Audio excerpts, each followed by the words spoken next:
weekly with judges, and I'm on a text thread with 2 judges that we text about SEC football and politics and everything else.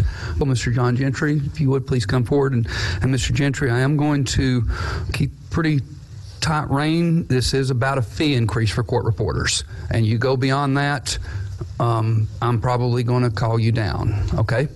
My comments are actually very simple. If you would, please turn your mic on, give us your name for the record, and you are recognized. My name is John Anthony Gentry. I'm a veteran, a CPA, and I'm an advocate for judicial accountability and court reform.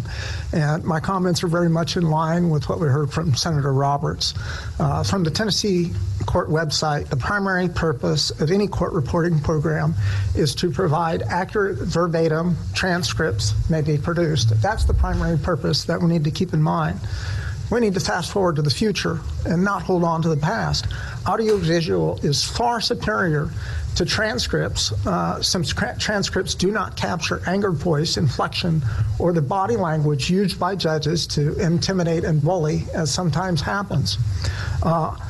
I'm not the only one advocating for cameras in the courtroom. Senator Grassley, chairman of the Senate Judiciary Committee, encourages the same, stating cameras bring transparency, educational opportunity, and they provide greater respect for the judicial branch and rule of law. According to the fiscal note for this bill, the court reporter usage is 5,100 full day and 1,420 for a half day. That works out to about $2,033,000. And I'm disappointed that the bill doesn't detail what the actual costs are, just the numbers. But the present value of the $2,033,000 10-year annuity at a 5% discount rate is $15.7 million. So even if we spent $15.7 million on infrastructure, such transparency would pay for itself in 10 years. Everyone on this committee remembers Blockbuster video rentals, and you know those stores no longer exist due to technological advances. Today we have Netflix, we have Apple TV, and we don't even have to rewind anymore. As a perfect example mentioned by Senator Roberts, look at the live stream and recorded proceedings of these legislative houses. These legislative houses no longer need stenographers due to the proper use of audio and visual technology, and with better transparency to the public. For hard copy transcripts, incredibly accurate speech-to-text technology could be used at very low cost. Simple processes could be put in place to protect the identity of juveniles and victims of crime, but there must be no off switch for judges.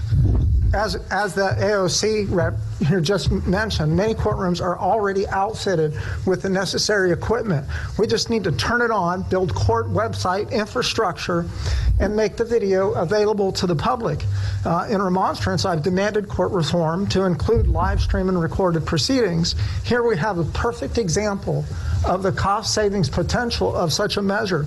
In civil cases, parties must pay for their own court reporters, and they're often denied transcribed proceedings due to economic disadvantage. Mr. Gentry, that's enough. I've given you the leeway to go beyond the bill, just like I gave the gentleman down to my right a little bit of leeway to go beyond the bill. And this is about a fee increase, not about whether we're going to, it would be a whole different caption if we were looking at whether we were going to do away with this and replace it with electronic recording. So, Mr. Gentry, that's your time is up.